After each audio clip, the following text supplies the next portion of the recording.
This box has books in it, and the tape was barely holding it together. It was fighting for its life, which goes on to teach you how to get the value for your money. Welcome back, guys. Today I'm here to do something that all readers are guilty of doing, that is buying more books even when you have so many left unread on your shelves. And no, I don't splurge on books, like at least I try not to. However, there was a book fair, I was getting really good prices, and I had a friend to meet. Best opportunity. So, yeah, let's get into these books. So, it was basically a log the box book fair, and again, it was no, not it was organized by Kitab Lovers. Yeah, the last book fair I went such book fair I went to, it was organized by Bookchore, and I saw a major difference between the two. So the book fair I went to right now, that was organized by Kitab Lovers, it did not have classic section. Also, the fiction section wasn't very diverse, but I also think this was because I went to the book fair's third day, and by the time many of the books were selected, I'm assuming that I'm giving them a freeway. What I loved about the books that I bought was all of these are pre-loved books, but their conditions are immaculate, next to new. So yeah, without any further ado, let's get into these books. So the first book that I bought was like the first book that caught my attention was from the crime section, and it's called False Witness by Karen Slaughter. I did not have to read the synopsis to pick this book up because it said Karen Slaughter, and I don't think you can call yourself a thriller lover if you don't know about this author or haven't read her work, because she writes immaculate thrillers. And I'll just tell you what's written on the blurb.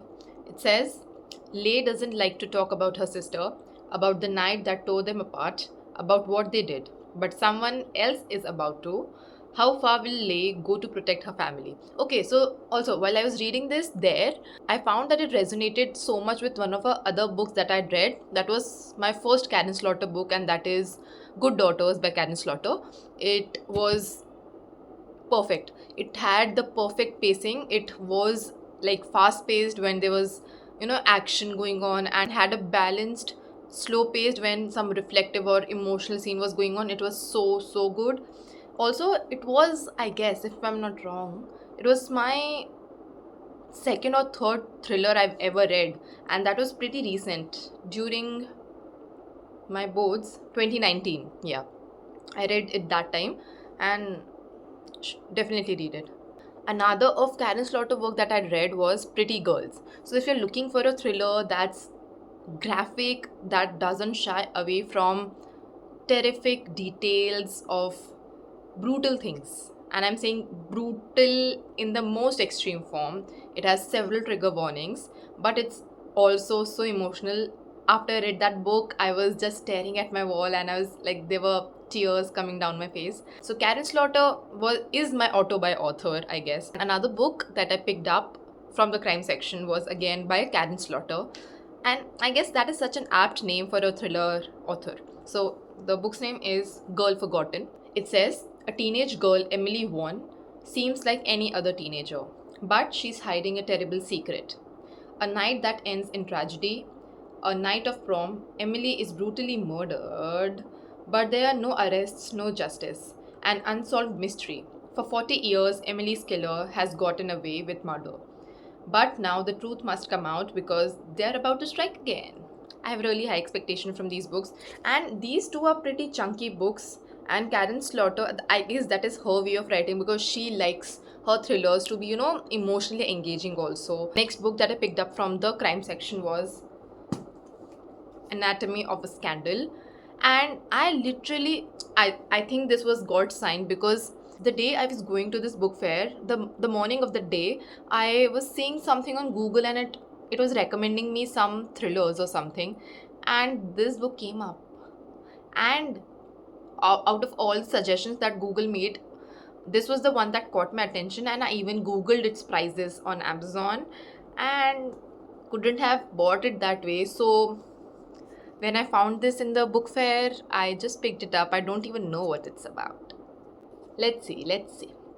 A high profile a high profile marriage thrust into the spotlight, a prosecutor who believes justice has been a long time coming, a scandal that will rock Westminster, and the women caught at the heart of it. I'm thinking this is a legal thriller, and will be a good one at that. Let's see, hope so. Okay, so I was looking for something, in contemporary fiction or literary fiction, and I couldn't really find something, worth my reading time. However, when I chanced upon this book, it's Vanishing Half by Britt Bennett. And I think this book had been in my TBR for so long, because I remember in 2022 making a video wherein I wanted to read 22 books in 2022, and one of that book was this. And it's a literary fiction, and I'll just read it out to you. Stella and Desiree are identical twins, growing up together in a small southern black community. Until at age 16, they run away.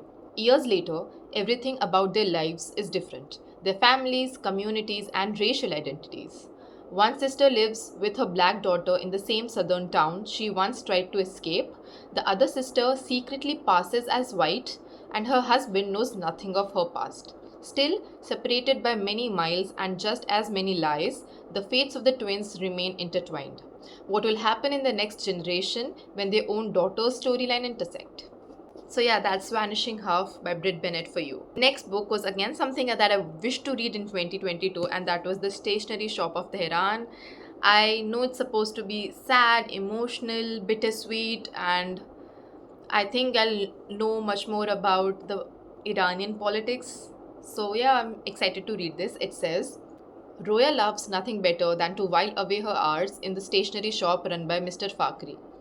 The store, stocked with fountain pens, shiny ink bottles, and thick pads of writing paper, also carries translations of literature from all over the world. Barman, with his burning passion for justice, is like no one else she has ever met. But all around them, as their relationship blossoms, life in Tehran is changing. Suddenly, shockingly, violence erupts, a coup that forever changes their country's fortune, their country's future, as well as their own. Short, can be completed within 2-3 days. After I finalized these 5 books, I still had, like, me and my friends still had space left in the box that we had to fill with books. And at this point, we were just hunting for books that we could keep in the box. We did not care about did we really want to read those or not. So we were just hunting for some good books, and we went to the children's section. And I was looking for something middle grade or children's to read, because I just want to try that out. I really want to know whether children's fiction really resonates with adults. I've heard many readers say that The Little Prince, which is supposed to be a children's book, holds so much importance even as one person grows into adulthood. So I really wanted to see it for myself, and so I just went searching for books. So my criteria was that it should look good. That was my only criteria. The cover should be good. And so I landed upon this book called Never Tell by Catherine Orton. Sometimes it takes a little courage to discover magic. 11 years old Lena has never seen the world beyond the prison camp until the night she escapes with her best friend, Bogdan. As the pair journey across a snowy Russian wilderness, they were pursued by a vengeful sorcerer and her pack of shadow wolves. The children will need every ounce of bravery and a little sorcery of their own if they are to survive. It sounded magical, it sounded whimsical, it had Russia written in it, and I picked it up. Again, after searching for several minutes, we were again short of one book that would fill the box to its brim, and so we had this book. We didn't know a single thing about this book, and it says When We Were Friends by Tina Seskis, and this was the only book out of all other options that sounded readable to me. So yeah, it says, it had always been the 6 of us. Since we met at university 25 years ago, we'd faced everything together: breakups, marriages, motherhood, death. We were closer than sisters. The edges of our lives bled into each other. But that was before the night of the reunion, the night of exposed secrets and jagged accusations, the night when everything changed, and then we were only 5. So yeah, those were the 7 books that I bought. Wait. Yeah. And I got this comment on my previous video that you should, flip your video so that the book titles are clearer. And I get that. I had considered that, but the problem with me is my vanity.